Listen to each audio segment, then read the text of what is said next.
안녕하세요. 사연 읽어주는 남녀입니다. 여러분, 사랑하는 아내가 큰 비밀을 숨기고 있다고 한다면 여러분은 어떻게 하시겠습니까? 그 비밀을 파헤치겠습니까? 아니면은 모른 척 살아가겠습니까? 오늘의 이야기 바로 소개해 드리겠습니다. 안녕하세요. 저는 40대 중반을 넘긴 남성입니다. 얼마 전 달력을 넘기다가 특별한 걸 봤어요. 부부의 날이 있더라고요. 이런 날이 있는 줄 처음 알았습니다. 5월하고도 21일이 부부의 날이었는데요. 둘이 하나가 되는 날이라는 뜻이라고 하더라고요. 전 뜬금없이 아내에게 물었죠. 당신은 나 뭐 보고 결혼했어? 뭘 그런 걸 물어. 기억도 안 나는구만. 에이, 너무한 거 아니야? 그럼 당신은? 사랑해서 결혼했지. 라고 하려는데 입이 안 떨어지더라고요. 결혼해서 지금까지 16년 살면서 사랑한다는 말을 했는지 안 했는지 잘 기억이 안 납니다. 저한테는 그 말이 참 어렵고 낯설어요. 전 고등학교 때까지 지방 시골에서 자랐습니다. 대학 진학하며 서울 올라갔고요. 투박하긴 해도 깊은 정으로 사는 부모님 보며 자라서인지 남들은 잘도 하는 그 말, 사랑하고 고맙다는 말이 제게는 참 어렵습니다. 47인 지금 전 택배 일을 하고 있어요. 시작한 지는 그리 오래되지 않았습니다. 그전에는 10년을 훌쩍 넘게 한 회사에 다녔어요.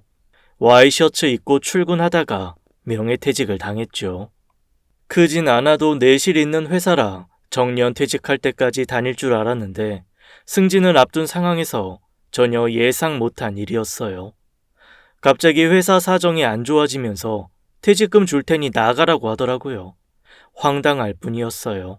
한창 크는 초등학생 아들 둘이 있었고 아내는 전업주부였어요. 누구보다 아내한테 미안했죠. 그렇지만 예상치 못한 일에 아내는 화부터 내지 않고 용기를 주더라고요. 진심으로 고마웠습니다. 친구들이 늘 저한테 말해요. 성진이 녀석, 영숙게 없어서 총각 딱지도 못 댈 줄 알았더니 와이프는 기가 막힌 사람을 만났어. 우리 중에 장가를 제일 잘 들지 누가 알았겠냐? 그러니까 자식들아, 연애 많이 한다고 장가 잘 가는 거 아니야. 날 보고 좀 배워라. 전 늘 친구들 앞에서 큰 소리를 치곤 합니다. 18년 전 아내를 처음 만났어요. 볼 일이 있어 번화가에 나갔는데 햄버거 가게가 하나 생겼더라고요. 지금의 아내가 거기서 일을 하고 있었습니다. 처음엔 눈여겨보지 않았죠. 전 어디 가서 누가 예쁘다고 얼굴 쳐다보고 하는 성격이 아니었어요. 솔직히 20대 후반인 그때까지도 연애 한번 못 해본 숙맥이었습니다. 고등학교 때 얼굴에 여드름이 많이 났는데 그게 콤플렉스가 됐고 여자 앞에서 말이 잘 안 나오더라고요. 대학도 공대에 갔고 군대 다녀와 회사까지 남자만 많은 곳에 갔더니 더더욱 애인 만들기는 어려웠죠.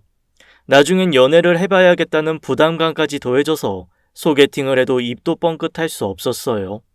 그날도 전화로 장가 언제 가냐는 어머니의 잔소리를 듣고 나온 참이었고요. 세상에 여자는 많은데 제 짝은 아무리 봐도 없는 것 같았습니다. 그날 볼일 본 것도 사실은 청약 통장 때문에 간 거였어요. 곧 만기였는데 이걸 어디다 쓰나 그런 생각에 우울하더라고요. 서울에 직장이 있으니까 집 한 채는 마련해야겠는데 기쁘지도 않았습니다. 열심히 청약은 부었는데 이게 다 뭔 짓인가 싶었죠. 한숨 쉬면서 통장을 뒤적거렸어요. 그러면서 햄버거를 먹고 나오는데 누가 뒤에서 절 부르더라고요. 저한테 주문을 받았던 여직원이었습니다. 저기, 죄송한데요. 제가 곧 마감인데 저랑 같이 나가주시면 안 될까요? 네? 왜요? 마감 시간만 되면 절 쫓아오는 손님이 있는데 무서워서요. 오늘은 술까지 드신 것 같아요. 아, 네? 아, 네. 아이, 그러세요. 안을 들여다보니까 정말 수상쩍은 남자가 있더라고요. 비쩍 마르고 얼굴이 시커먼 인상이 더러운 남자가 절 쏘아보고 있었습니다. 테이블 위에는 소주병까지 있었는데 햄버거 가게에선 팔지도 않는 거였죠. 보니까 싫다는 그 여직원을 쫓아다니고 위협하는 것 같았습니다. 전 의협심이 솟아서 등을 쫙 펴고 매장 입구까지 들어갔어요. 시골 출신에다 체격 좋은 아버지 유전자 그대로 물려받아서 제가 한덩치 하거든요. 곧 옷을 갈아입은 그 직원이 가방을 챙겨 들고 저한테 오더라고요. 그 수상한 남자 쪽으론 고개도 못 돌리고요. 나오자마자 제가 말했습니다. 팔짱 끼세요. 네? 팔짱 끼시라고요. 친한 척 해야죠. 저 남자 불량배 같은데 그쪽 협박해요? 네. 싫다는데 사귀자고 하고 집까지 쫓아온다고 저렇게 기다려요. 어떡해요. 무서워 죽겠어요. 지금도 저 쳐다보고 있죠? 안 되겠어요. 먼저 나가세요. 전 그 여직원과 나가려던 걸 관두고 그 남자한테 다가갔습니다. 왜 남의 여자는 그렇게 봅니까? 남의 여자? 당신 저 여자랑 사귀어? 그래요, 형씨. 내 여자친구라고요. 아니, 곧 결혼할 겁니다. 듣자하니 여기 와서 자꾸 협박한다던데 이유가 뭐예요? 나랑 한판 뜨자는 겁니까? 그래요? 원하면 나와요. 저기 공터에 가서 한판 뜨자고요. 수상한 남자는 얼굴만 매섭게 생겼을 뿐 덩치가 크진 않았어요. 제가 막 강하게 나가니까 저를 한참 째려보더니 그대로 일어나 매장을 나가더라고요. 여직원은 밖에서 안을 들여보다가 그 남자가 나오는 걸 보고는 제 뒤로 잽싸게 들어와 피했죠. 전 그 남자 들으라는 듯 소리쳤어요. 앞으로 또 여기 나타나면 한판 뜨자는 건 줄 알 테니까 그런 줄 아쇼. 경찰 안 부른 거 다행인 줄 알아요. 어디 내 여자한테 함부로 찝적대. 아니다, 이보셔 형씨. 잠깐 나 좀 봅시다. 약속하고 가요. 다시 여기 오지 않겠다는 약속을 하라고요. 아, 여보쇼. 그 스토커 같은 남자는 무단 횡단을 해서 건너편 도로로 뛰어가더라고요. 같은 남자로서 정말 찌질해 보였습니다. 자기보다 강한 상대가 나타난 것 같으니까 불이 나게 도망을 친 거였죠. 여직원은 저한테 고맙다면서 눈물까지 글썽였어요. 지하철역까지 같이 가준다고 하니까 됐다면서 거절하는데 저는 깜짝 놀랐습니다. 여자분과 이렇게 대화가 순조롭게 이어진다는 게 너무 신기했어요. 그래서 내친김에 물어봤죠. 그런데 저는 무섭지 않으셨어요? 제가 어떤 사람인 줄 알고 도움을 청하셨어요. 나쁜 놈이면 어쩌려고요. 은행 통장 보셨잖아요. 언뜻 봐도 저금을 오래 하신 것 같아서 믿을 수 있는 분이라고 생각했죠. 나쁜 사람이 어디 그렇게 저금을 열심히 하겠어요. 그래서 도움 요청했어요. 오늘 정말 감사합니다. 내일 또 오세요. 제가 맛있는 특제 버거 해드릴게요. 물론 공짜로요. 괜찮아요. 햄버거는 돈 주고 먹어도 돼요. 이 시간에 한번 와볼게요. 또 그 사람 왔나 보게요. 네? 아, 그러실 필요까지는. 걱정이 돼서 그래요. 제가 시골 출신이라 또 의협심이 강해서 이런 건 그냥 못 지나쳐요. 아, 오해하지 마세요. 저 그 스토커 같은 놈 아니고요. 그쪽 안전하신 것 같으면 안 올게요. 네, 정말 감사합니다. 내일 오시면 제가 진짜 맛있게 해드릴게요. 기대하셔도 좋아요. 그렇게 지금의 제 아내 수민이와 만나게 된 거였습니다. 이상하게 수민이 앞에선 말이 술술 잘 나왔어요. 처음부터 자신감 있는 모습을 보여줘서 그런지 위축되지도 않고 만나면 만날수록 편하고 즐거웠죠. 수민이도 그런 절 의지하고 좋아하는 게 느껴졌어요. 연애 1년 하고 우린 결혼을 했습니다. 청약 통장 덕분에 내 집 마련도 할 수 있었고 연년생 아들 정수 정우 나 잘 살고 있었어요. 그러다 명예퇴직이라는 큰 암초를 만난 것입니다. 퇴직금 들고 나올 때는 그래도 계획도 있었고 포부도 컸어요. 회사 나오고 주변의 권유로 작게 사업을 시작했는데 얼마 안 가서 바로 망해버렸죠. 사업이라는 게 열심히만 한다고 되는 일이 아니더라고요. 신경을 너무 쓰니까 탈모도 심하게 오고 잠도 오지 않았죠. 후유증으로 기억을 잃기도 했고요. 처음엔 건만증인 것 같았는데 아니었습니다. 그때 아내가 저한테 했던 말이 아직도 기억이 납니다. 여보, 당신 이러면 안 돼. 사업 한번 실패했다고 다 끝난 것처럼 굴지 말고. 어떻게든 정신을 차려봐. 당신 산 좋아하잖아. 매일매일 등산 다녀. 내가 도시락 싸줄게. 매일 아침 출근하는 것처럼 산에 가는 건 어때? 그렇게 산에 다니며 마음을 추스렸죠. 또 아내의 권유로 머리털 나고 처음으로 정신과라는 곳에 갔어요. 거기서 치료받고 등산하면서 조금씩 나아졌습니다. 그렇지만 경제적으로 막막하고 힘든 건 여전했어요. 애들도 이제 겨우 초등학생인데 제가 돈벌이를 안 할 수도 없었죠. 아내는 아르바이트를 했지만 애들이 아직 초등학생이라 아내 손길이 필요했습니다. 결국 전 택배 일에 뛰어들었어요. 제가 시골 출신이에요. 어려서 들로 산으로 많이 뛰어다녀서 체력은 나이에 비해 괜찮다고 자부했죠. 사실 다니던 회사도 외근이 잦았고 출장도 자주 가는 일이었습니다. 사업한다고 책상 앞에 앉아 하는 일이 적성에 안 맞았던 것 같아요. 구인 사이트에 가보면 늘 택배 사원을 구하고 있었죠. 몸을 부지런히 놀리면 어느 정도 수입은 보장받을 수 있다는 생각에 시작하게 됐습니다. 그렇지만 40대가 되어 처음 몸쓰는 일을 하니 첫날부터 무리가 오더라고요. 손가락, 팔꿈치, 어깨가 다 나가고 허리를 펼 수 없을 정도로 아파 끙끙 앓았어요. 여보, 당신 이러다가 골병 드는 거 아니야? 차라리 대리운전 같은 거라는 게 어떨까? 낮에 조금 더 하고 싶은 일을 찾아보고. 아니야. 첫날인데 이럴 수도 있지. 조금 더 해볼게. 어떻게든 지지 않겠다는 각오로 출근했던 것 같아요. 특히 무거운 과일 박스, 생수 같은 것들이 너무 힘들더라고요. 추운 겨울이었는데도 일을 하고 나면 옷이 흠뻑 젖었습니다. 그래도 시골 출신 특유의 깡이랄까요? 이를 악물고 일을 하니까 하루하루 적응이 되더라고요. 또 가족을 먹여 살려야 한다는 생각에 저를 채찍질할 수 있었습니다. 사실 아내가 제 일을 거들겠다고 나선 적이 있었어요. 나도 내일은 같이 출근해. 따라다니면서 당신 도울게. 난 진짜 안 내키는데. 꼭 그러고 싶어.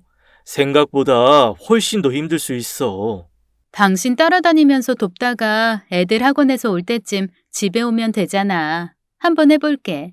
남들도 그렇게 많이 한대. 꼭 해보고 싶어.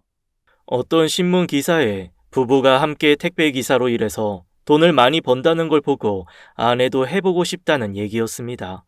하지만 아내도 체력이 좋은 편은 아니었어요. 결국 몸살 감기에 관절에 무리가 가서 알아눕게 되었죠. 그러니까 하지 말라니까. 당신이 나보고 하던 말대로 돈 벌려다가 약값이 더 들겠다. 하루 이틀은 아무 생각 말고 푹 쉬어. 애들 간식도 알아서 챙겨 먹으라고 하고. 그러게 여보. 그 일이 보통 힘든 게 아니네. 당신은 처음부터 훨씬 힘들게 시작했잖아. 어떻게 버텼어? 그나저나 도저히 못 일어나겠네. 당신 아침 안 먹어서 어떡해? 컵라면 하나 먹고 갈게. 아니 뭐 찬밥 남은 것도 있고. 약 먹고 한숨 푹 자.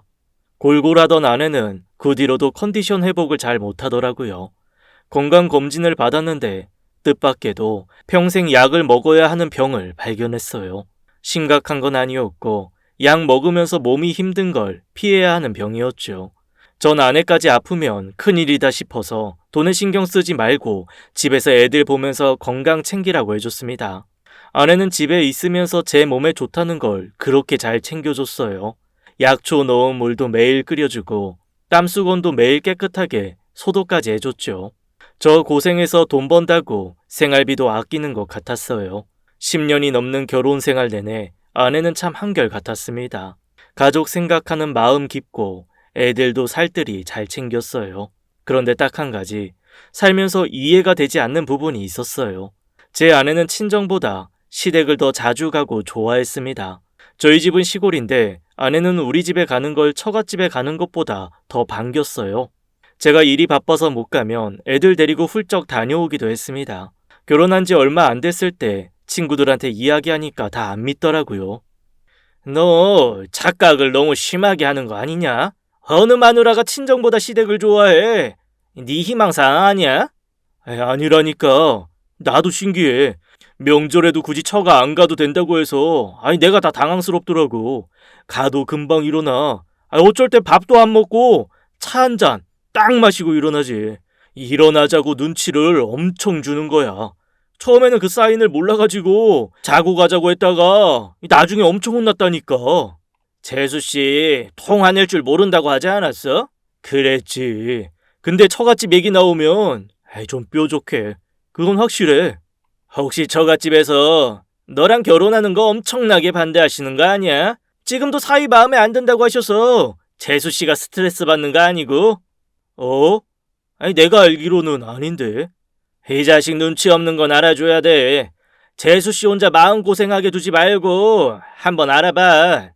친구 말 듣고 보니 그럴 수도 있겠다 싶더라고요. 한번 기회가 되면 물어봐야겠다 생각했습니다. 결혼 4년 차 되던 해였어요. 여름 휴가철이 됐고 전 아내에게 물었습니다. 이번 휴가는 장인어른이랑 장모님 모시고 가는 게 어때? 뭐? 왜? 왜라니? 그동안 휴가는 계속 우리 부모님이랑 갔으니까 이번에는 처갓집 식구들이랑 가는 게 어떤가 해서. 난 별로 안 내키는데. 그럴 거면 난 휴가 안 가도 돼. 가지 말자. 평소 온화한 성격의 아내가 또 뾰족하게 나오더라고요. 우리 집엔 내가 휴가비 보내드렸어. 복날에 삼계탕이랑 수박도 사두시라고 넉넉하게. 그러니까 신경 안 써도 돼. 저는 이때다 싶어 진지하게 물어봤습니다. 여보, 혹시 장인 장모님이 나랑 결혼하는 거 결사 반대하셨어? 혹시 지금도 나 싫어하셔? 무슨 소리야? 반대는 무슨 반대를 해. 그런 엉뚱한 건 갑자기 왜 물어? 아니, 당신이 처갓집에 잘 안 가려고 하고 지금도 휴가 같이 가자니까 얼굴 싹 변하는 게 이상해서. 우리 집 가자면 오히려 좋아하잖아, 당신. 결혼하면 보통 안 그렇다던데 당신만 그러니까. 나 원래 부모님이랑 사이 안 좋아. 어렸을 때부터 대면대면하게 지냈어. 가족끼리 여행 간 적도 별로 없고 대화도 없이 컸어. 같이 있으면 많이 어색해서 그래. 신경 쓰지 마. 정말 뭐 있는 거 아니지? 별 쓸데없는 생각도 다 한다. 내가 불편해서 그런 거니까 걱정할 거 없어. 세상 모든 딸이 친정에 다 살가운 줄 알아? 나같이 무뚝뚝한 딸도 있는 거라고. 아내가 확고하게 말을 하니까 믿음이 가더라고요. 나중에는 뭐 그럴 수도 있지. 그런 생각이 들었습니다. 저 때문에 처갓집에서 큰 소리가 나는 것도 아니었고 해서 전 신경 끄고 지내기로 했습니다. 이후로도 아내는 쭉 저희 부모님께 더 잘했어요. 자주 찾아뵙고 애들 방학 되면 한동안 가서 지내기도 했죠. 아내는 특히 아버지를 잘 따랐어요. 아버지가 무뚝뚝하긴 하셔도 정이 많으신데 아내는 그게 좋다고 했습니다. 누나는 결혼해서 베트남에 가서 살고 부모님 챙길 자식이라고는 저 하나인데 아내가 부모님께 잘하는 게 저도 참 보기 좋고 아내한테 고마웠습니다. 시골 가면 아내는 새참으로 국수를 참 맛있게 잘했어요. 주전자에 육수 담아서 밭에 나가는 걸 아내는 재미있어 하더라고요. 그리고 아들들 데리고 들로 산으로 잠자리 잡는다, 개구리 잡는다, 같이 뛰어다니는 걸 보며 참 신기했습니다. 제가 물었어요. 왜 그렇게 시골 오는 걸 좋아하냐고요. 당신은 모를 거야. 나 어렸을 때 방학 때마다 얼마나 답답했다고. 여행 가본 적도 없고 여름이고 겨울이고 방에만 틀어박혀 있었어. 고작 놀이터 나가는 게 다였다니까. 근데 여기 오면 가슴이 탁 트여. 정우 정수도 얼마나 좋아해. 새카맣게 탈 정도로 하루 종일 뛰어놀고 더우면 강에서 수영하고. 남들은 비싼 돈 들여 캠핑 가고 뭐 하는데 우린 그러지 않아도 되니 얼마나 좋냐고 하더라고요. 시간이 지나도 아내가 저희 집에 잘하는 모습을 보더니 나중에는 제 친구들이 부러워했습니다. 자식이, 와이프는 진짜 잘 뒀다니까. 애들 데리고 본가에 그렇게 자주 간다며? 서울에서만 자라서 시골 생활이 재밌대. 부모님께도 잘하고 내가 처복은 타고났다. 그리고 니들 나 연애 못한다고 얼마나 걱정 많았냐. 총각 귀신으로 늙어 죽는 거 아니냐고. 근데 지금은 내가 승자다 이거야. 아니라고 할 수 있어? 그래, 졌다 졌어. 부러워 죽겠다 이 자식아. 착한 아내와 건강한 두 아들. 풍족하진 않아도 회사에서 그럭저럭 받는 월급으로 별일 없이 살 줄 알았습니다. 그러나 명예퇴직을 피할 수 없었고 40대 중반에 택배 일을 시작하게 된 거죠. 택배 일은 체력적으로 결코 쉽지 않았습니다. 하루하루 죽을 각오로 견뎌서 일에는 적응이 되었지만 집에 오면 녹초가 되는 건 여전했어요. 몸이 고되니까 잘 때 몸부림을 치면서 자고 평소에 있던 코골이도 더 심해졌습니다. 아내가 잠을 꼴딱 새는 날이 많아졌어요. 결국 아내와는 각방을 쓰게 되었습니다. 잠버릇도 거칠어지고 코골이까지 심해지면서 따로 자는 게 둘을 위해 나을 것 같았죠. 그러던 어느 날, 전 새벽에 목이 말랐겠어요. 천근만근 무거운 몸을 일으켜 물을 마시러 나가려는데 밖에서 삐걱하고 문 열리는 소리가 났습니다. 시계를 보니까 새벽 3시 반이더라고요. 가족 모두 잠들어 있어야 할 시간에 문소리가 나는 게 이상했죠. 이상하다 싶어서 나왔는데 아내가 자는 방문이 열려 있었어요. 들여다보니까 아내가 없더라고요. 현관에 아내 신발도 없었습니다. 새벽엔 누가 업어가도 모를 정도로 깊게 자는 사람이 웬일인가 싶었죠. 그런데 이상한 건 그런 일이 자주 반복된다는 거였어요. 이른 새벽, 문 열리는 소리가 들리고 아무도 모르게 집을 나서는 아내의 행동이 그 후 계속 이어졌습니다. 언제부터였는지 모르겠어요. 제가 밤에는 기절하듯 잠이 드니까 그동안엔 몰랐을 수도 있고 최근에 그러기 시작한 걸 수도 있었습니다. 그러나 아무리 생각해도 그 시간에 집을 나선다는 게 자연스럽지 않았어요. 아내는 새벽에 나간 적이 없는 것처럼 아침에 들어와 밥을 했습니다. 전 애들한테 물어봤죠. 엄마, 너희 학교 갈 때 집에 있어? 응, 매일 배웅해주는데? 그치, 정수야? 그래? 근데 가끔 엄마 되게 피곤해 보여. 내가 엄마 잠 못 잤냐고 물어보면 그렇대. 아빠 코 고는 소리가 그 방까지 들린다고. 아빠 코 좀 그만 고라. 알았어. 제가 7시에 집을 나설 때 아내는 방에서 나와 아침을 차려줍니다. 나갔다 온 티도 내지 않고요. 뭘 하길래 그렇게 도둑 고양이처럼 나갔다 들어오는지 점점 더 궁금해졌어요. 한 번은 아침 먹으면서 대수롭지 않게 물었습니다. 당신 우유 배달 다녀? 새벽마다 어딜 그렇게 가? 어? 당신 나 나가는 거 알았어? 새벽에 나 모르게 아르바이트라도 하는 거야? 내가 알면 못하게 할까봐 그래? 아니, 그런 건 아니고 애들이랑 당신 푹 자라고. 새벽에 깨면 안 좋잖아. 당신은 일 나가고 애들은 학교 가야 하는데. 혹시 우유 배달하는 거면 당장 관둬. 몸도 약한 사람이 새벽 일을 왜 해? 아침까지 잠을 푹 자야 건강이 유지되지. 약은 잘 먹고 있어? 그럼 저기 사실은 나 새벽 기도 다녀. 새벽 기도? 성당에도 그런 게 있어? 저는 종교가 없기 때문에 아무것도 몰랐습니다. 하지만 아내는 한동안 성당에도 나가지 않았기 때문에 새벽 기도를 나간다는 얘기가 생소했어요. 왜 새벽 기도 있어. 이번에 신부님 새로 오시면서 생겼어. 신경 쓰지 마. 당신 건강도 걱정되고 애들이 크니까 전에 없던 고민거리도 생기고 나 기도할 게 많아. 새벽에 나갈 때 당신 자주 깨나 보구나. 소리 안 내려고 노력했는데. 미안해. 앞으로는 조심할게. 나 깨는 건 상관없는데 당신 너무 무리하지 마. 되도록 새벽에는 푹 자. 억지로 일어나려고 하지 말고. 응, 내가 알아서 할게.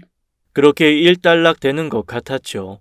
그러나 지켜보니 이상한 점이 한두 가지가 아니었습니다. 아내는 저와의 대화가 있고 난 뒤 며칠은 새벽에 나가지 않더라고요. 그 뒤 수상한 외출은 시간대를 가리지 않고 이어졌습니다. 새벽에만 집을 비우더니 점점 들쭉날쭉해졌어요. 전에는 아내가 어딜 가서 뭘 하는지 크게 관심이 없었습니다. 그런데 새벽 외출 이후 아내의 행동이 좀 이상했어요. 늘 성당에 다녀왔다고 하는데 거짓말인 것 같았죠. 기도하는 방식은 잘 모르지만 좀 이상하다는 생각이 들었어요. 결정적으로 성당 다녀오는 사람치고는 집에 돌아온 아내의 몰골이 말이 아니었어요. 한 번은 밤에 나갔다 오는 아내와 마주쳤습니다. 당신 왜 그렇게 피곤해 보여? 머리카락도 땀에 다 젖어 있고. 몸 괜찮아? 괜찮아. 밖에 무지 덥네. 나 샤워하고 나올게. 그리고 저녁은 못할 것 같아. 기운이 하나도 없네. 미안한데 자장면이라도 시켜 먹을래? 아내는 수상한 외출 이후 유독 지쳐 보이고 힘들어 보였습니다. 차라리 우유나 녹즙을 배달한다고 하면 납득이 될 텐데 그것도 아니라고 하니 제 의심은 더 깊어졌죠. 사실 택배 일을 하다 보면 별별 사람들을 다 만납니다. 문을 활짝 열어놓고 부부싸움하는 집도 있고 애랑 막 욕하면서 싸우는 집도 있고 저한테 화풀이하는 사람도 있고요. 하루는 부부싸움 하는 소리가 들리더라고요. 그래서 끝까지 잘했다는 거야? 내가 오죽했으면 그랬겠어. 당신 지금까지 이기적으로 산 건 생각 안 해? 바람에도 그런 핑계가 통하냐? 남편이 이기적이면 뭐 바람 피워도 된다고 어디 써 있냐고. 그리고 내가 일부러 그랬어? 너 먹여 살리느라 뼈 빠지게 일하느라 그런 거 아니야? 난 모르겠고 당신한테 오만정 다 떨어졌어. 애 없을 때 끝내. 너 말 다 했어? 잘못했다고 싹싹 빌어도 모자를 파네. 뭐? 애 없을 때 끝내자고? 넌 양심이고 뭐고 다 갖다 버렸구나. 너랑은 1초도 같이 있고 싶지 않아. 당장 끝내자고. 아, 너 나 쳤냐? 나 경찰에 신고한다. 그래, 신고해라. 야, 아주 끝까지 가보자. 남의 집에서 부부싸움 하는 소리를 듣고 소름이 끼쳤습니다. 부정하고 있던 제 마음의 소리가 들렸어요. 아내가 그렇게 집을 비우는 게 혹 외도의 흔적은 아닌지 좀 의심하고 있었습니다. 그러나 두려운 마음에 애써 묻어두고 있었어요. 하지만 더는 가만히 있을 수 없었습니다. 저는 일단 혼자 아내를 미행하기로 했어요. 어느 날 새벽, 저는 도둑 고양이같이 몰래 집을 나가는 아내를 따라 집을 나섰어요. 아내는 밖으로 나가더니 택시를 타고 가더라고요. 저는 집에 세워둔 승용차로 따라잡기 시작했습니다. 아내가 탄 택시는 20분 거리에 있는 어느 빌라로 들어갔어요. 아내가 내리는 게 보였고 저는 차를 대고 그 빌라로 들어갔죠. 굉장히 낡은 빌라였습니다. 분위기가 좀 이상했죠. 주변은 다 고층 건물인데 거기는 아주 낡고 어두컴컴했습니다. 새벽이라 불빛이 없어 그런 게 아니라 분위기가 음산했어요. 곧 허물 것 같기도 하고 사람이 사는 흔적도 많이 없었죠. 일부러 이런 데서 남자와 만나는 건지도 모른다는 생각이 들었습니다. 주변 사람들의 의심을 피하기 위해서요. 그렇게 생각하니까 갑자기 피가 거꾸로 솟았어요. 전 씩씩대면서 건물 밖으로 나갔죠. 어느 집에 불이 켜졌는지 보려고요. 3층 창문이 유독 환했습니다. 전 당장 계단을 뛰어 올라갔죠. 3층 현관문에 대고 귀를 대고 조용히 숨을 죽였습니다. 안에서 나오는 소리 뭐 하나라도 듣고 싶어서요. 곧 아내가 뭔가 말하는 것 같은 소리가 들렸어요. 그러나 구체적으로 무슨 얘기를 하는지는 잘 안 들렸죠. 등 뒤로 식은땀이 흐르더라고요. 그렇게 1시간쯤 흘렀습니다. 많이 고민했어요. 이대로 문을 두드리며 아내 이름을 불러볼까 아니면 연장으로 문을 따고 들어갈까 별로 생각을 다 했지만 일단은 참기로 했습니다. 곧 현관문 쪽으로 아내가 나오는 소리가 들렸어요. 전 서둘러 위층으로 올라가 숨었죠. 밑을 내려다보니까 아내가 나오더라고요. 아내는 크게 한숨을 쉬고 눈가를 손으로 닦았습니다. 울었는지 얼굴이 말이 아니었어요. 그렇게 아내는 빌라를 떠났고 저는 한참 동안 그곳에 앉아 있었죠. 뿌옇게 아침 햇살이 떠오르더라고요. 별의별 생각이 다 들었죠. 도대체 이곳에 누가 있는데 아내가 시도 때도 없이 발걸음을 하는 건지 제 의심대로 아내가 바람 피우는 건 아닌지 불안해서 미칠 것 같았습니다. 전 터덜터덜 빌라를 나와서 앞에 있는 편의점으로 갔어요. 거기서 찬 생수를 하나 사서 마셨습니다. 아내한테 전화가 오더라고요. 여보, 어디야? 아침 차렸는데 방문 열어보니까 당신이 없잖아. 혹시 일찍 출근했어? 아니, 그냥 산책 나왔어. 산책? 별일이네. 얼른 들어와. 밥 먹고 출근해야지. 그래. 전 진실을 확인하기가 두려웠습니다. 아내는 가정에 정말 최선을 다했고 아이들한테도 잘했어요. 부모님, 친구들이 다 인정할 정도로 좋은 사람이었고요. 그런데 제가 회사 잘리고 택배 일하니까 저한테 마음이 멀어진 건지도 모르겠다는 생각이 들었습니다. 아내가 원래 좋아한 모습은 지금의 제 모습이 아니었으니까요. 그런 걸 다른 사람한테 위로받는 건가 싶은 생각이 들었죠. 도무지 일이 손에 잡힐 것 같지 않았어요. 전 일단 집으로 돌아갔습니다.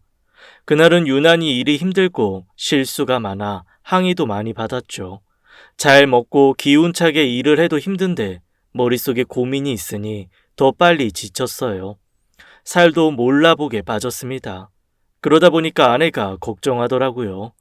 여보, 왜 이렇게 안 먹어? 도가니탕 당신 좋아하잖아. 많이 들어요. 먹어야 기운이 나지. 안 먹히네. 그만 먹을게. 애들이나 많이 줘. 여보, 일이 많이 힘들지? 주변에서도 다 물어봐. 당신 건강 괜찮냐고. 아버님, 어머님도 걱정 많이 하셔. 그렇지 뭐. 돈 버는 일 쉬운 게 뭐가 있어? 그래도 여보, 솔직히 난 걱정이 많이 돼. 당신 이렇게 말라가는 것도 그렇고, 정 힘들면 일 그만둬. 건강 잃으면 다 잃는 거잖아. 나도 뭐라도 해보려고. 집에서 할 수 있는 일도 많대. 무슨 일을 한다고 그래. 괜히 무리하지 마. 탈라면 어쩌려고. 생각해보니까 우리 모아둔 돈도 있고, 아니면 아파트 팔아서 작게 가게라도 열까봐. 요새 무인으로 아이스크림도 팔고 반찬도 팔잖아. 그거 내서 관리하면 당신이 좀 더 편하지 않을까? 됐어. 당신은 집에 가만히 있어. 쓸데없이 뭐 하려고 하지 말고. 내가 벌겠다는데 왜 쓸데없이 나서. 다시는 그런 얘기 하지 마. 여보, 왜 화를 내? 알았어. 얘기 안 할게. 아내에게 벌컥 화를 내고 전 집 밖으로 나왔습니다. 너무 혼란스러웠어요. 아내는 진심으로 절 걱정하고 있었죠. 아니면 기가 막히게 연기를 잘하거나 둘 중 하나였어요. 이 상황을 어떻게 받아들여야 할지 괴로웠습니다. 설사 아내가 바람을 피더라도 한순간의 실수라고 생각하고 덮어두고 싶은 마음이 컸어요. 잠깐 사람이 흔들릴 때도 있잖아요. 어떻게든 마음 다스리고 아내를 기다려주자 싶었어요. 근데 그게 마음대로 안 되더라고요. 새벽마다 아내가 저 몰래 조용히 나가는 소리 들으면 미칠 것 같았습니다. 자꾸 이상한 상상만 하게 되고요.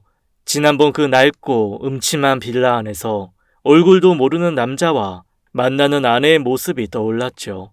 그런 상상을 하는 제 자신이 싫어서 베개에 얼굴을 묻고 미친 사람처럼 소리도 질렀습니다. 아닐 거야. 정우 엄마가 그런다는 게 말이 돼? 무슨 사정이 있겠지. 말할 수 없는 이유가 있을 거야. 하지만 제 인내심은 그렇게 강하지 않았어요. 결국 전 미행까지 하게 됐습니다. 어느 날 새벽 아내는 전처럼 몰래 밖으로 나갔고 전 30분 후에 그 집으로 향했습니다. 악몽을 꾼 날이었어요. 아내가 생판 모르는 남자와 웃으며 포옹하는 꿈을 꿨죠. 깨고 나서 꿈인 줄 알았지만 더러운 기분을 떨쳐낼 수가 없었어요.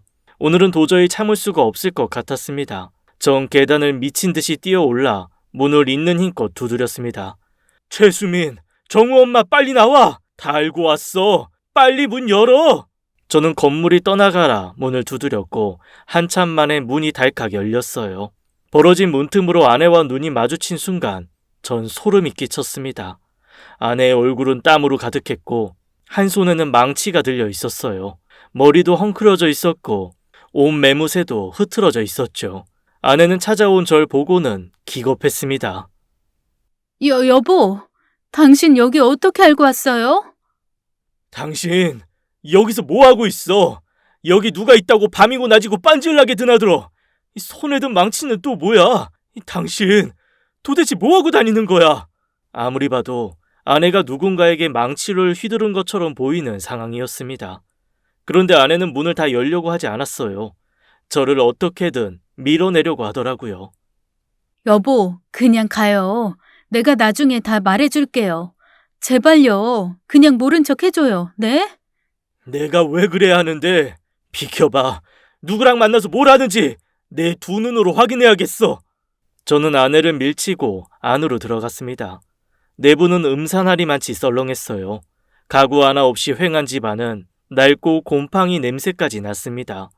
누가 살림을 사는 것 같지도 않았고 벽지도 누렇고 가구도 별로 없었죠. 귀신이 나올 것 같은 모양새였어요. 새벽 기도를 여기서 한다고?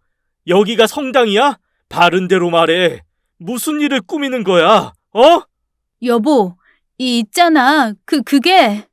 아내는 너무 놀라서 말도 잘하지 못했습니다. 그때였어요. 방문이 빼꼼히 열리는가 싶더니 노인 한 분이 저한테 확 달려들었어요. 으아! 누구세요? 저는 반사적으로 몸을 피했지만 곧 그분한테 붙잡히고 말았어요. 백발의 이빨도 다 빠진 할머니였습니다. 그분은 제 다리를 붙잡고 애원을 하는 거였어요. 저는 소스라치게 놀라 소리쳤죠. 왜 이러세요? 할머니 누구세요? 수민 아빠, 나 좀 살려줘. 시어머니가 날 죽인대. 지금 저렇게 망치 들고 있잖아. 수민 아빠, 살려줘. 나 좀 살려줘. 아이고, 사람 죽네. 저는 너무 당황해서 뿌리치지도 못하고 얼어붙었습니다. 저보고 수민 아빠라고 하는 이 할머니는 딱 봐도 정상이 아닌 것 같았어요. 더 놀란 건 이분이 제 아내 이름을 말하며 저를 수민 아빠라고 부르는 거였죠. 수민이는 제 아내 이름입니다. 할머니는 사시나무 떨듯 떨고 계셨습니다. 그때였어요. 아내가 그 자리에 털썩 주저앉더니 울기 시작했습니다. 왜 이러세요? 제발 그만하세요. 언제까지 이러실 거예요? 내가 못 살아. 속상해서 못 살아. 아내는 꼭 어린아이처럼 바닥에 주저앉아 발버둥치며 울기 시작했습니다.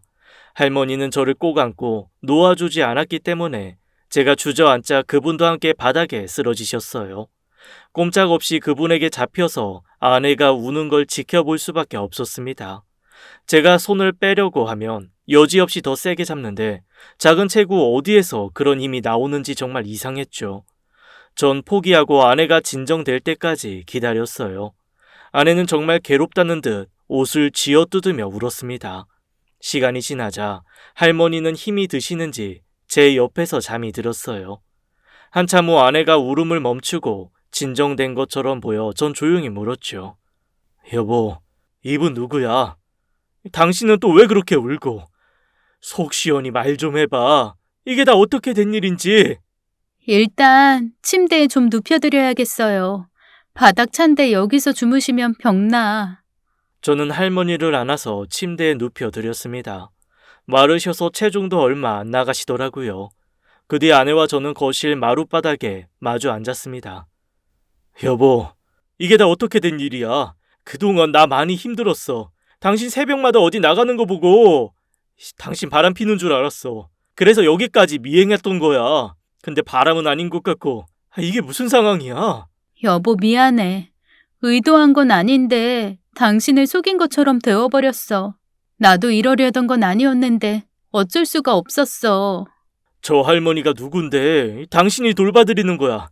아니, 돌봐드린다고 하는 것도 이상해. 망치는 아까 왜 들고 있었어?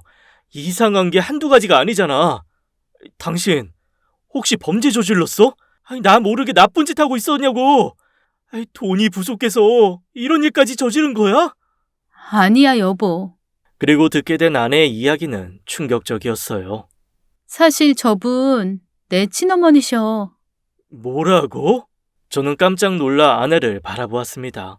처음 듣는 사실이었어요. 지금 장모님이 친어머니인 줄만 알고 있었습니다. 결혼 16년 동안 아내는 이런 얘기를 단 한마디도 하지 않았기 때문에 전 기절하듯 놀랐습니다. 그걸 왜 지금 말해? 나 전혀 몰랐잖아.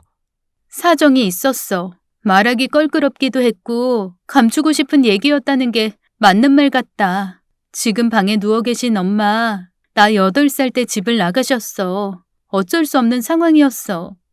아내는 거실 바닥에 굵은 눈물 방울을 뚝뚝 떨어뜨렸습니다. 하지만 흐느끼진 않고 담당하게 얘기를 이어갔어요.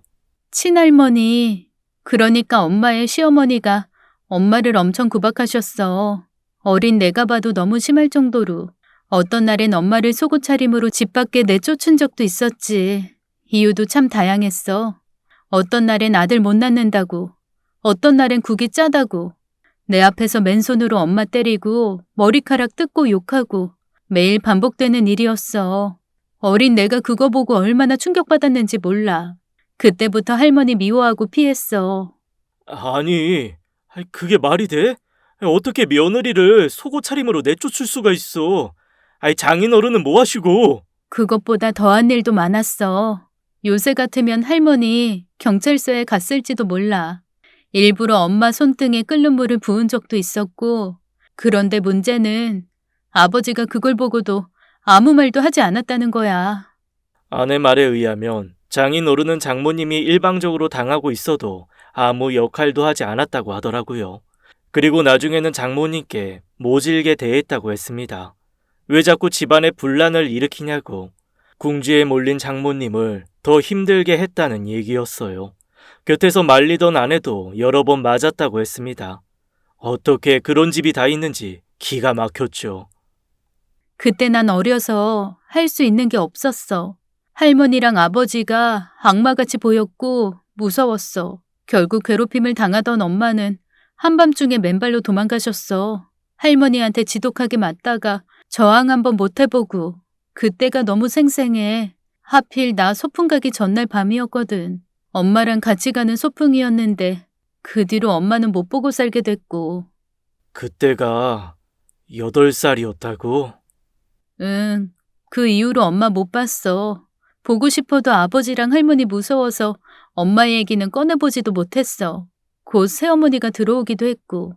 아내가 담담하게 말해서 더 가슴이 아팠어요. 어린 나이에 겪은 일들이 내내 큰 상처였다고 하더라고요. 결혼한 후에 장모님이 얼마나 힘들었을지 이해는 하게 됐지만 어렸을 땐 장모님이 많이 야속했다고 털어놨어요. 왜 자기를 데리고 도망가지 않았나? 아버지 할머니랑 어떻게 살라고 혼자만 도망간 장모님이 미웠대요. 어떻게 이런 이야기를 꽁꽁 숨기고만 있었는지 전 이해가 되지 않았어요.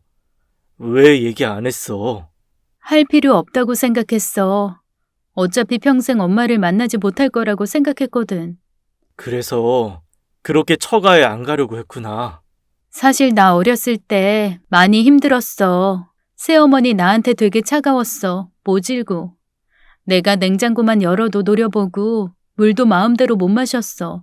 눈칫밥 먹으면서 큰 것 같아.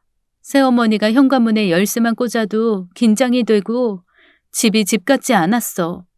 그러고 보니 아내는 처갓집에서 밥 먹기를 특히 싫어했던 게 떠올랐습니다. 어렸을 때 하도 구박받고 자라서 그 집에선 아무것도 먹고 싶지 않았던 거였어요. 장모님은 어떻게 다시 만나게 된 거야? 제 질문에 아내는 장모님이 누워 계신 방을 한번 쳐다보더라고요. 방 안에선 새근새근 깊이 잠든 숨소리가 새어나오고 있었습니다. 난 엄마가 돌아가신 줄 알았는데 몇 년 전에 날 찾아오셨어. 놀랍고 반가우면서도 엄마를 받아들일 수가 없더라. 날 버리고 간 엄마가 미워서 계속 거부하고 밀어냈지. 그때라도 나한테 알리지 그랬어.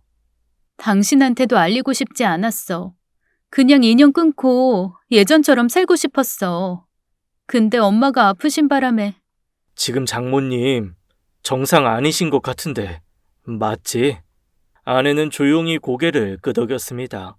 전 치매나 노인성 질환이라고 생각했어요. 그러나 아내의 얼굴은 어두웠습니다. 더 심각한 병인 게 분명했죠. 엄만 그렇게 집을 나가서 돈을 많이 벌었다고 하시더라고. 나 어렸을 때 곁에 못 있어준 게 한이 되셨대. 험한 일에서 번 돈을 다 나한테 주시겠다는 거야. 근데 난 거절했어. 그런 돈 필요 없으니까 인연 끊자고 말씀드렸는데 지난해부터 엄마가 좀 이상해졌어. 치매인 줄 알았는데 아니더라고. 치매가 아니야? 그럼 뭔데? 피해 망상 때문에 생긴 조현병이래. 정신적으로 많이 심각하신 상태야. 걱정돼서 병원 치료 받으라고 했지만 엄마는 괜찮다고 거절하시고 그러다 이 지경까지 오게 됐어. 그래도 병원에 가봤어야지. 원래는 어디 사셨는데 처음부터 여기 계셨던 건 아닌 것 같은데. 맞아? 원래는 멀리 사셨는데 내가 여기로 옮겨드렸어. 엄마는 보호자가 아무도 없잖아. 나랑 만난 후에 여기저기 딸이 있다고 얘기하고 다니셨나 봐. 근데 혼자 사시다가 병이 심각해지시니까 주변 사람들이 힘들었던 모양이야. 벽을 긁기도 하고 집에서 큰 소리로 혼잣말하기도 하고 이웃을 찾아가 말도 안 되는 억지를 부리셨대. 그럴 때마다 이웃들이 나한테 전화해서 항의를 했어. 안 가볼 수가 없더라고. 내가 가면 엄마는 무서워서 방에 숨어 계셨거든. 병세도 안 보이고 조용해지셨거든. 어떻게 당신만 보면 그러셔.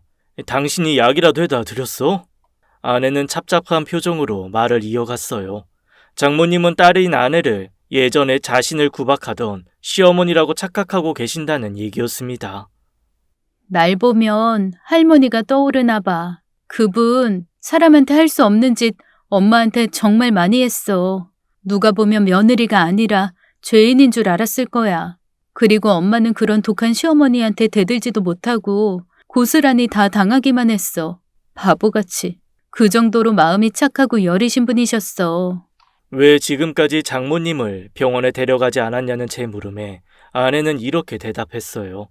혼자 힘으로 어떻게든 해결해 보려 했다고요. 병원비도 걱정이 됐고 장모님이 괜찮으실 때는 또 멀쩡하게 말씀도 잘하시고 정상적인 것처럼 보였다고 했죠. 그러다가도 한 번씩 이상해지시면 아내를 보자마자 방이고 어디고 숨어 계셨대요. 오늘 망치든 것도 엄마가 문을 걸어 잠궈서 어쩔 수 없이 그런 거야. 억지로라도 문을 열어서 엄마를 밖으로 끌어내려고. 그랬구나. 당신이 혼자 고생 많았네. 아내는 거실 바닥에 떨어진 망치를 보면서 깊은 한숨을 내쉬었습니다. 아내가 혼자 얼마나 힘들었을지 눈에 보였어요. 안타깝고 미안했죠. 전 그런 아내의 사정도 모르고 바람핀다는 엉뚱한 상상이나 하고 있었던 거였습니다. 남편이 멀쩡히 있는데도 도움 한마디 구하지 않은 아내가 한편으로 미련하게 느껴졌어요. 남편이 무슨 허수아비야? 왜 나한테 말 한마디 안 했어? 나한테 그렇게 믿음이 안 갔어? 이런 일 있으면 같이 머리 맞대고 고민을 했어야지. 말 못해서 미안해. 하지만 입이 안 떨어졌어. 안 그래도 당신 명퇴에 사업 실패에 얼마나 힘들었어. 당신한테 이런 문제까지 안겨주기 싫었어. 그뿐이야.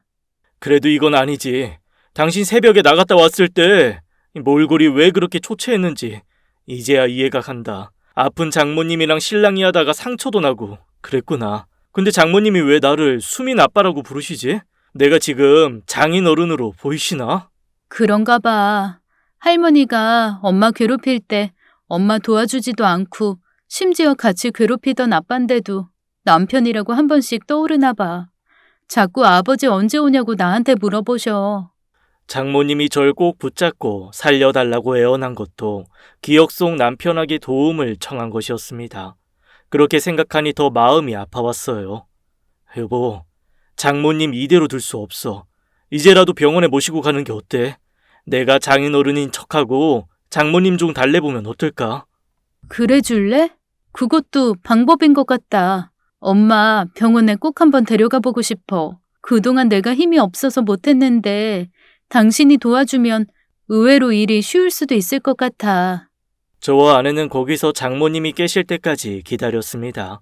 오래 주무시지도 않았어요. 잠에서 깨시자 조금 정신이 돌아온 것 같았어요. 그러나 대화를 나눠보니까 아니었습니다. 여전히 저 수민 아빠라고 부르셨죠. 저는 장모님을 살살 달랬어요. 여기는 춥고 물도 잘 안 나오고 하니까 따뜻하고 좋은 집에 가서 편히 쉬자고 했더니 장모님이 순순히 따라오시더라고요. 전 장모님을 차에 태울 수 있었고 바로 병원으로 갈 수 있었습니다. 그날 장모님은 병원에 입원하셨고 약물 치료부터 시작한다는 얘기를 들었어요. 환자복을 입고 침대에 누운 장모님은 꼭 아기 같았습니다. 너무 순하고 편안해 보이셨죠. 엄마, 여기서 치료받고 있으면 내가 내일 올게. 응, 알았어. 미안하다, 수민아. 엄마가 아파서. 아픈 게 왜 미안할 일이야. 의사, 간호사 선생님 말 잘 듣고 밥 잘 드시고 계세요. 또 올게. 집으로 돌아오는 길, 아내는 회한의 눈물을 흘리더라고요. 저는 아무 말도 건넬 수가 없었습니다. 그날 밤, 아내도 저도 모처럼 푹 잘 수 있었어요. 우여곡절 끝에 간신히 답을 찾은 밤이었죠. 시간이 흐르면서 장모님은 약물 치료로 효과를 보셨습니다. 효과가 좋아서 장모님은 정신이 맑은 날이 더 많아졌고 저도 사이로서 인사도 드릴 수 있었어요. 찬찬히 지켜보니 장모님은 아내와 얼굴도 많이 닮았고 말씀하시는 것도 비슷하시더라고요. 내가 수민이한테 지은 죄가 많아요. 그리고 다 늙어 찾아가서 힘들게도 많이 했지. 면목이 없어요. 말 놓으세요, 장모님. 정우 엄마한테 얘기 들었습니다. 장모님도 오랜 시간 참 힘드셨을 것 같아요. 이제라도 이렇게 만나게 된 게 얼마나 다행이에요. 곧 정우 정수도 보셔야죠. 사진으로 보셨죠? 애들이 너무 잘생겼더라고. 우리 사위랑 딸을 반반씩 닮았어. 손주들 사진 보니까 더 눈물 나더라고. 수민이 어려서 옆에 못 있어준 게 그렇게 한이 되어서. 우리 수민이랑 잘 살아줘서 고마워요. 나 여기서 치료 잘 받고 건강해질 거야. 더는 우리 수민이한테 배 끼치고 싶지 않아. 사위한테도 그렇고. 여기서 하라는 대로 약 잘 드시고 잠도 잘 주무시고 하시다 보면 퇴원하실 수 있으실 거예요. 정말 고마워요. 보기만 해도 믿음직스럽네. 장모님은 1년 동안 치료를 받으셨고 제가 보기에도 많이 좋아지셨습니다. 그렇게 한숨 돌리고 나니 떠오르는 한 분이 있었죠. 아내도 같은 생각을 하는데 말 꺼내기를 주저하는 것 같아서 제가 먼저 선수를 쳤습니다. 여보, 이제 장인어른한테 알려드리면 어떨까? 장모님도 많이 회복하셨고 일단 말씀은 드려야 할 것 같은데. 나도 생각은 했는데 솔직히 겁나. 아버지가 어떤 반응을 보이실지도 모르겠고. 이제 세월이 많이 흘렀잖아. 두 분 사이에 풀어야 할 것도 있을 거고 미리 겁먹지 말고 말씀드려보자. 두 분이 보신다고 하면 만나게 해드리고 싫다고 하시면 많은 거고. 저와 아내는 상의 끝에 장인어른께 가서 그동안의 일을 모두 알려드렸습니다. 장인어른은 크게 놀라시더라고요. 그리고 며칠 동안 잠도 못 주무시고 고민을 하셨다고 했죠. 결국 장인어른은 장모님을 만나고 싶다는 의사를 밝히셨어요. 장모님도 처음엔 주저하시더니 알겠다고 하셨고요. 저와 아내 그리고 장인어른 이렇게 세 사람이 병실로 들어가자 장모님은 긴장하시더라고요. 그러나 생각보다 침착하셨죠. 오랜만이네요, 수민 아빠. 당신도 많이 늙었구려. 장인어른은 쉽게 말을 못하시다가 의자에 주저앉으셨죠. 그리고 장모님 앞에서 가슴을 치시며 눈물을 흘리셨어요. 젊어서 너무 몹쓸 짓을 했다면서 살면서도 많이 후회했다고 하시더라고요. 미안하다고 또 미안하다고 고개도 못 들고 우시는데 장인어른의 그런 모습이 처음이라서 저도 많이 놀랐습니다. 장모님도 그런 장인어른 보면서 서럽게 우셨죠. 왜 그랬어요? 나한테 왜 그랬어요? 조금만 잘해주지. 몰래 내 등이라도 토닥여줬으면 나 어떻게든 참고 살았을 건데. 미안해 여보. 그때는 나도 어떻게 해야 될지 몰랐어. 이 세상에 그런 바보가 없었지. 엄마랑 당신 사이에 껴서 그저 아무 말도 안 하고 있는 게 최선인 줄만 알았어. 미안해. 당신 이렇게 된 거 다 내 탓이 아니고 누구 탓이겠소. 수민아 미안하다. 너 불쌍하게 큰 거 다 알아. 알고도 모른 척했다. 내가 죄인이야. 애비는 죽어서 지옥에 갈 거다. 정말 미안하다. 장모님과 장인어른은 제 아내의 손을 붙잡고 연신 미안하다며 뜨거운 눈물을 쏟아내셨습니다. 아내도 울고 저도 울고 병실은 눈물바다가 되었어요. 그렇게 오랜 세월의 앙금을 풀게 되었습니다. 그 후 아내는 혼자서 감당하던 짐을 내려놓고 저의 도움을 받아 장모님을 돌보게 됐어요. 장모님은 얼마 전 퇴원을 하셨습니다. 아직 다 나으신 건 아니지만 약 잘 드시고 치료 잘 받으면 좋아질 거라고 하시더라고요. 장모님은 저희 집에 모셨어요. 염치 없어 절대 안 온다고 하셨지만 제가 억지로 우겨서 데리고 왔죠. 그날 밤 아내가 저한테 고맙다고 했습니다. 여보, 큰 결정해줘서 고마워. 장모님 모시고 사는 거 쉽지 않을 텐데. 일부러 나 생각해서 그런 결정 해준 거지? 어렸을 때 엄마랑 못 나눈 정 이제라도 나누라고. 어떻게 알았어? 정우정수 보고 좋아하시는 장모님 모습 보니까 내가 나 뿌듯하더라. 아무 걱정 말고 앞으로 장모님이랑 재밌게 살자. 내 눈치 보지 말고. 정말 고마워. 이런 날이 올 줄 꿈에도 몰랐어. 고마워할 거 없어. 그동안 당신이 나한테 얼마나 잘했어. 나도 갚을 기회 줘야지. 나 장인어른처럼 나중에 시간 지나서 후회하고 싶지 않아. 당신 고생하는 거 그때그때 갚고 고맙다고 표현하면서 살고 싶어. 당장 이제부터 그렇게 살 거야. 사랑해 여보. 갑자기 그런 말 들으니까 너무 이상하다. 생전 사랑한다는 말도 못하는 사람이. 이제 익숙해져야지. 자주 들을 텐데 당신도 해봐. 맨날 애들한테만 하지 말고. 나도 사랑해, 여보. 그리고 고마워. 아내는 눈시울을 붉혔습니다. 그 일이 있고 꽤 많은 시간이 지났네요. 저는 더 이상 택배 일을 하지 않습니다. 알고 보니까 장모님께는 건물 한 채가 있으셨어요. 나이가 있으셔서 관리가 힘드시기 때문에 제가 도맡아서 건물을 관리하고 있죠. 요즘은 공인중개사 시험 준비 중입니다. 이상하게 공부가 더 잘 되네요. 택배 일로 몸이 무척 힘들었는데 건강 회복하고 공부를 해보니까 이건 또 크게 어렵지 않게 느껴집니다. 장모님께선 갖고 계신 재산 다 아내 줄 거라고 하셨어요. 아내는 끝까지 괜찮다고 했지만 자식이 아내뿐이니 어차피 그렇게 되겠죠. 가끔 생각합니다. 아내를 만나지 않았다면 전 지금 어떻게 살았을까 하고요. 어쩌면 지금도 여자와 대화도 한마디 못하고 총각딱지 못 대고 있었을지 모릅니다. 저에겐 건강한 두 아들을 낳아주고 인생의 실패와 성공을 함께 해준 아내를 전 영원히 아끼고 귀하게 여길 생각이에요. 생일뿐 아니라 젊은 사람들처럼 기념일도 챙겨보고 매년 부부의 날도 꼭 챙기고 싶습니다. 생전 꽃바구니 같은 것도 안 해봤는데 이제는 꽃집도 좀 기웃거려 봐야겠습니다. 아내 것 사면서 장모님 것도 사보려고요. 제 이야기는 여기까지입니다. 이야기 들어주셔서 감사합니다.